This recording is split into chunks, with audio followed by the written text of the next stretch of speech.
बातमी औरंगाबादमधून आहे। सोशल मीडियाच्या माध्यमातून आयसिसच्या विचारांकडे झुकणाऱ्या 4 तरुणांना काल एटीएसने ताब्यात घेतलं होतं आणि त्यांचं समुपदेशन करून आज त्यांना सोडून देण्यात आलंय। कृष्णा केंडे आपल्या सोबत आहेत। कृष्णा, काय माहिती?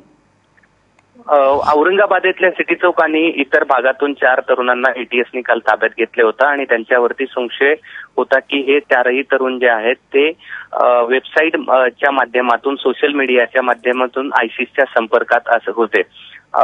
4 तरुणांना काल ताब्यात घेण्यात आलेलं होतं। एटीएसनं त्यांचं समुपदेशन केलं आणि त्यांना आज सकाळी सोडून देण्यात आलेलं आहे।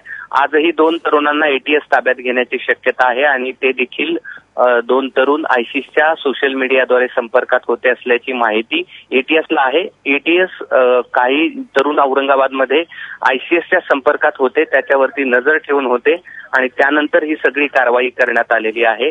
या सगळ्या कारवाईचं एकदम म्हणजे ह्या सगळ्या कारवाई जी आहे ती म्हणजे कोणालाही माहीत होऊ देऊ नये यासाठी एटीएसने खबरदारी घेतलेली होती।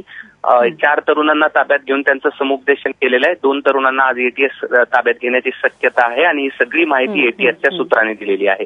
ज्ञानदा। कृष्णा, धन्यवाद। ताजे अपडेट जाणून घेत राहू।